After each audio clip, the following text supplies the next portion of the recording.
This is a review of the notes from yesterday. We talked about ways to estimate the area under curves. We talked about right and left rectangles, midpoint rectangles, and trapezoids.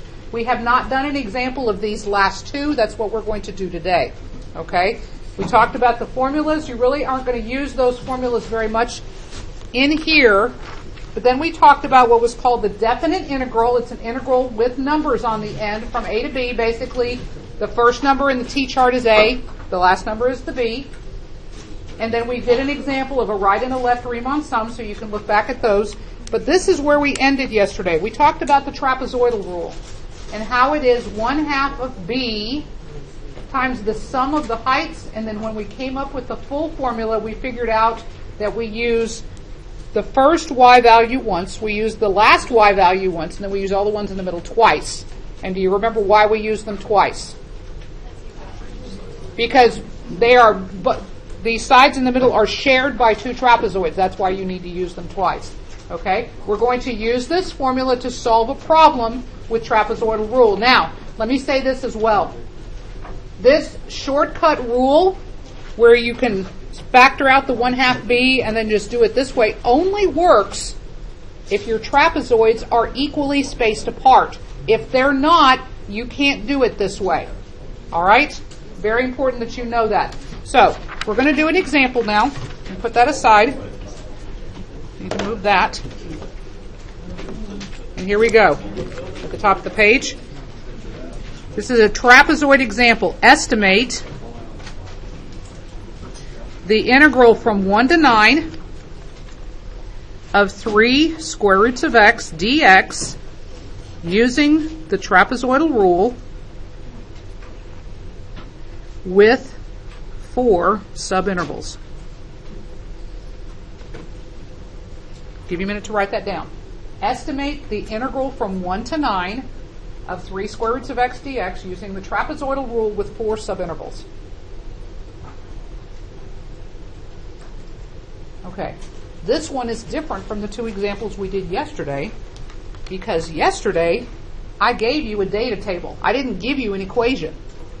But today I'm giving you an equation. You're going to have to build your own data table, because it's the data table that allows us to do the problem.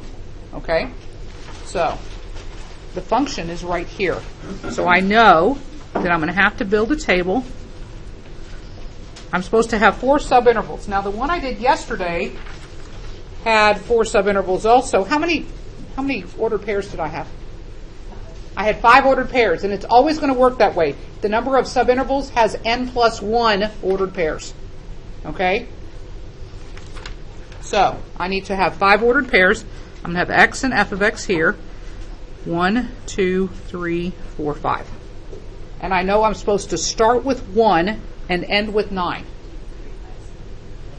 Okay. Some of you will automatically be able to just look at it and figure out what the numbers are going to be in between. And some problems are easier than others. Now, some of you have already, I heard somebody already say what that these numbers are going to be. Now, if you know what they are, wonderful. If you don't see it, there is a formula to find it. And here is the formula. The change in x, the delta x, in other words, the distance between your x's, is equal to b minus a divided by n. Now, b and a are the limits of integration, the numbers on the integral symbol. And n is the number of subintervals. So in this case, b is 9, minus a is 1, over n is 4. So that tells you it's going to be 8 over 4, which is 2. So that tells you it should be 2 numbers apart from one x to the next. That's what it's telling you. So add 2 every time. So that would be 3, plus 2 is 5, plus 2 is 7, plus 2 is 9. There you are. Perfectly spaced. Excuse me. Okay, now to find the y values, we're going to plug them into the equation that we were given. So, plug in 1 for x. What does that clean up to be? 3. So put 3 right there. Now, when you plug 3 in here, it does not come out pretty. So we're going to leave it as a radical. So this will be 3 square root of 3. The next one will be 3 square root of 5. 3 square root of 7. But the last one comes out nice. What does it come out to be? 9. Exactly 9. Okay? Now, using the trapezoidal rule with 4 subintervals, 1/2. Now, the formula says b right here. Now, I'm going to go ahead and write the formula down again, actually. 1/2 of b, and it's y0 plus 2y1 plus 2y2 plus 2y3 plus y4 for this specific problem.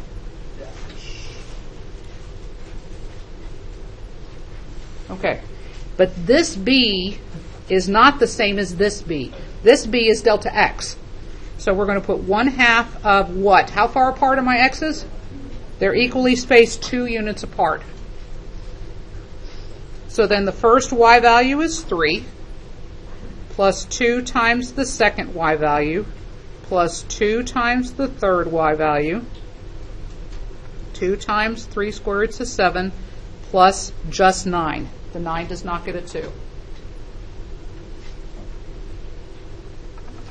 Is everybody with me so far? Use the first y value once, the last y value once, and everything in the middle gets twice. Okay? 1/2 of 2 is just 1, so those cross out. Take your calculator, please, and add these up and tell me what you get. I want a decimal to 3 decimal places. Because there's 2 of them in it.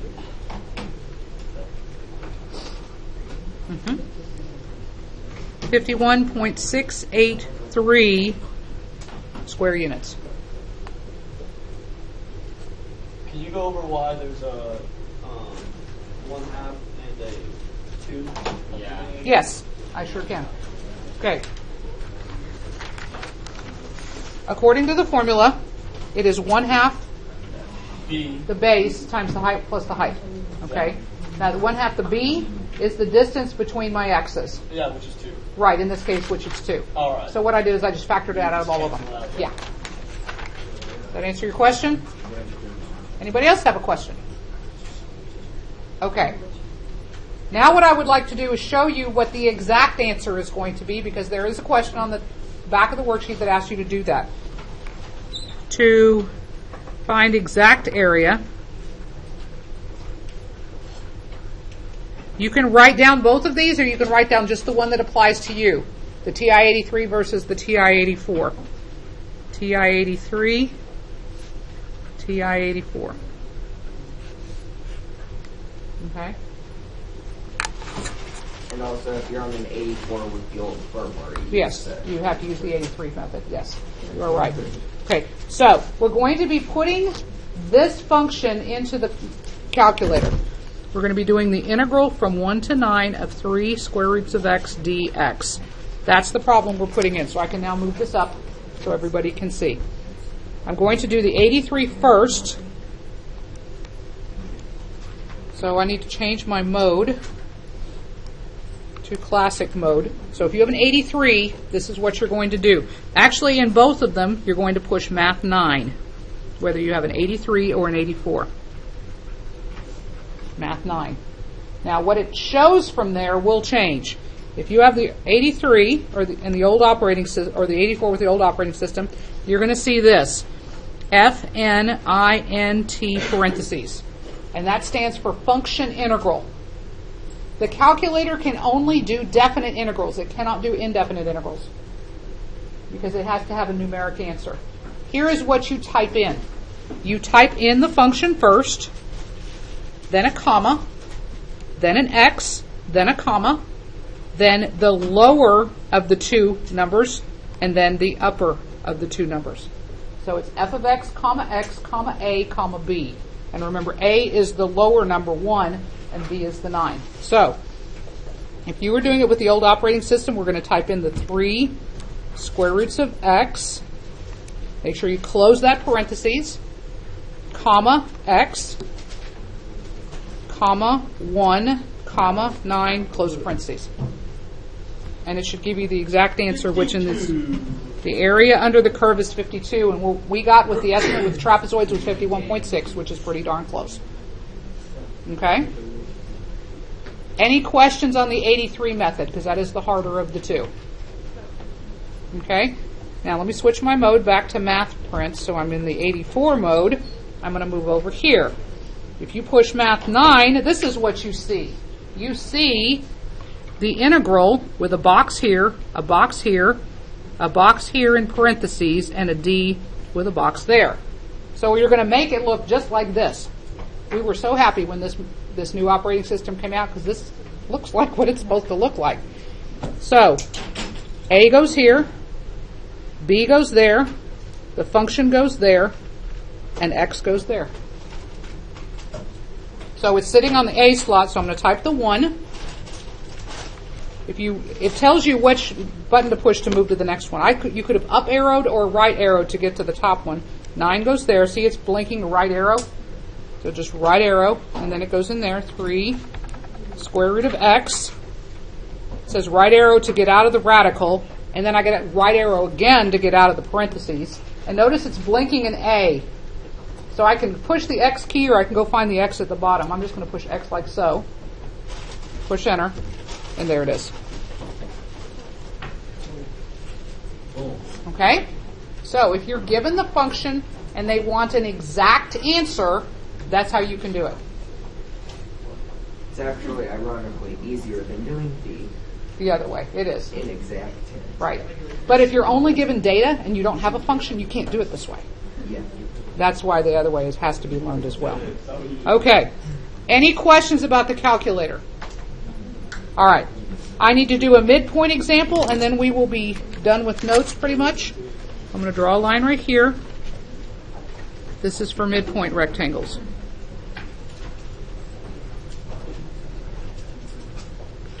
Dot, dot. Draw a line.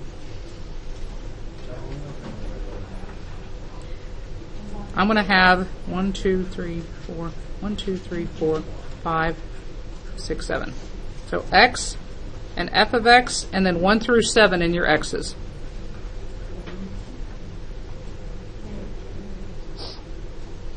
Straight down the line. 4, 8, 15, 22, 30, 41, and 56.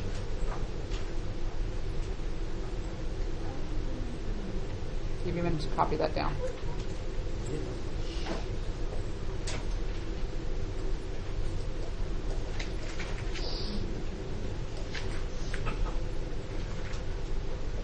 I didn't leave myself a whole lot of room. Oh well. I'm going to write the question over here. Estimate the integral from 1 to 7 of f of x dx using midpoint rectangles with 3 subintervals.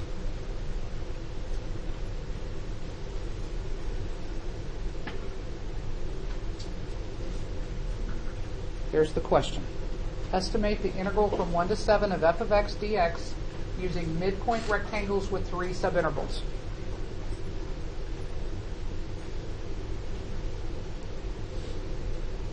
Okay, if you paired these off one at a time like we've done in the past, how many subintervals would you end up with?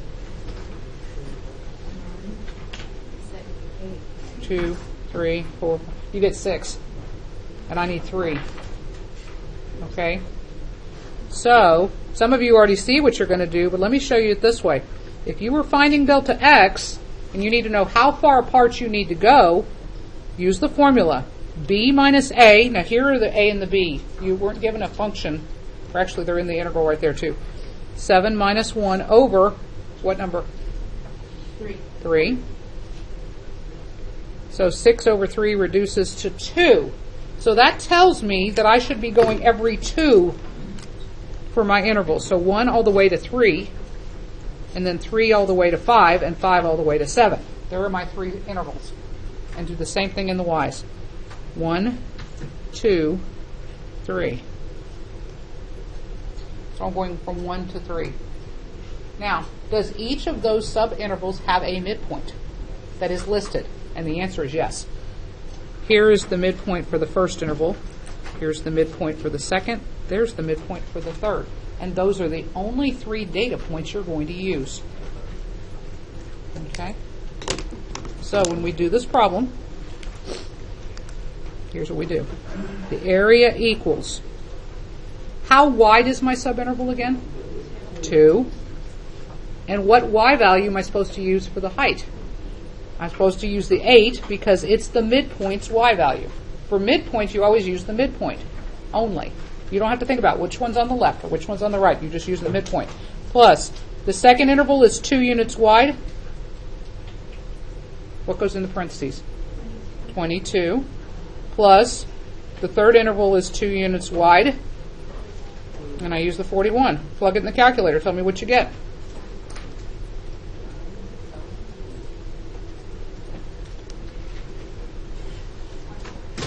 $142 units squared.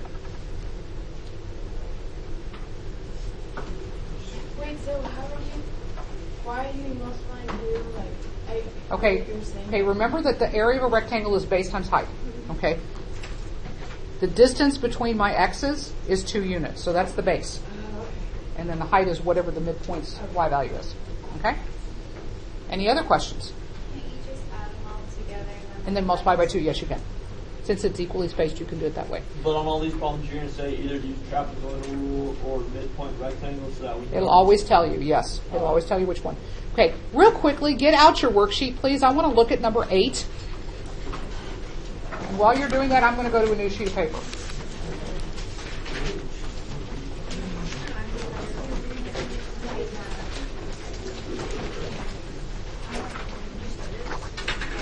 Okay.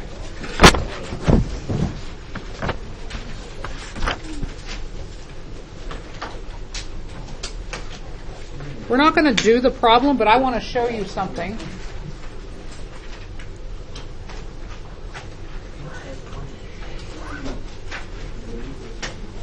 Okay, notice that the first part of the chart is hours and the second part is gallons per hour.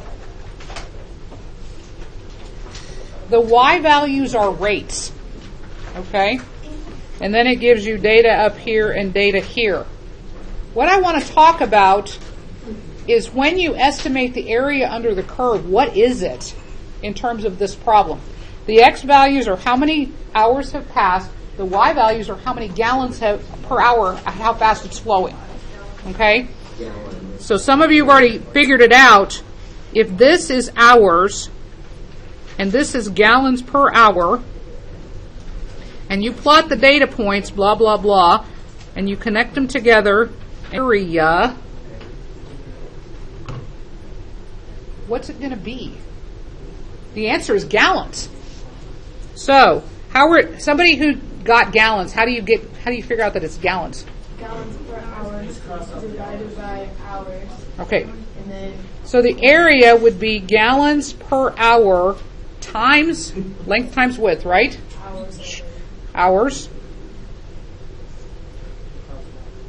Thank you. And those hours cross out, leaving you with gallons. So, look down at letter F. It says use the model given in E, they give you an equation, to approximate the number of gallons. So if I'm looking for gallons, that tells me I'm supposed to find the area, right? And how do I find the area? With an integral. So if I'm given gallons per hour and I'm trying to find gallons, that means I'm supposed to do an integral of, F tells me I'm supposed to do an integral to find that problem. Okay? Does that make sense to you? Okay. So just be aware of your labels, because it tells you in the label what to do. It's kind of like that's a derivative, you're going to the original equation. You have to go backwards, which is the integral. Okay. Any questions?